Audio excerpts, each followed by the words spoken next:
Bonjour, alors aujourd'hui on va s'intéresser à la formule de Bayes, souvent appelée formule des probabilités et des causes ou bien formule à remonter le temps, ainsi à une application paradoxe des tests de dépistage. Donc je commence par le théorème. Alors soit N un système complet d'événements, tous les événements sont de probabilité non nulle. Alors pour tout événement B, on a P de B égale à la somme de P de B sachant à N fois P de A à N. Alors celle-là, c'est la formule de probabilité totale. Alors si le plus P de B est différent de 0, on a pour tout cas l'égalité. Donc P de AK sachant B égale à P de B sachant AK que multiplie P de AK sur P de B.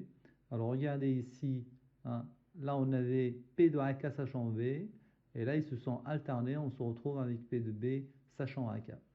Alors le P de B, souvent, quand il n'est pas facile à calculer, on est obligé d'utiliser une formule de proba totale pour calculer P de B, ce qui donnera la formule suivante.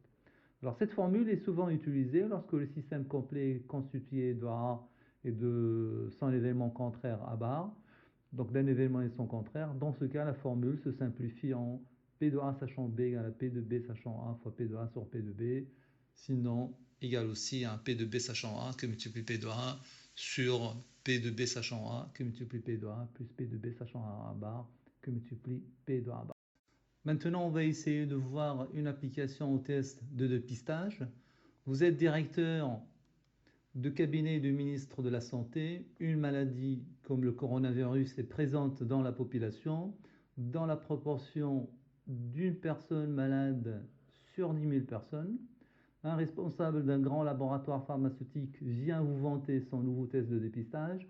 Si une personne est malade, le test est positif à 99%. Par contre, si la personne n'est pas malade, le test est positif à 0,1%. Ces chiffres ont l'air excellents, vous ne pouvez qu'en convenir. Toutefois, avant d'autoriser la commercialisation de ce test, vous faites appel à un spécialiste. Ce qui vous intéresse, ce n'est pas vraiment les résultats présentés par le laboratoire, mais c'est plutôt la probabilité qu'une personne soit malade si le test est positif. Alors la formule de Bayes permet de calculer cette probabilité. Si on note M, l'événement, la personne est malade, et T, le test est positif, le but est de calculer la probabilité de M sachant T. Les données que vous avez en main, alors P de M, c'est 0,001, parce qu'une personne est malade sur 10 000. P de M bar, c'est 1 moins P de M, c'est 0,9999. La probabilité que le test est positif, sachant que la personne est malade, c'est 99%. Et la probabilité que le test est positif, sachant que la personne n'est pas malade, est 0,1%. Alors la formule de Bayes donne P de M sachant T égale à P de T sachant M que multiplie P de M. Donc ça donne la formule suivante.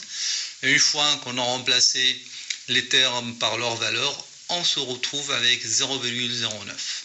Donc la probabilité qu'une personne testée positive est malade est 0,09. C'est juste catastrophique.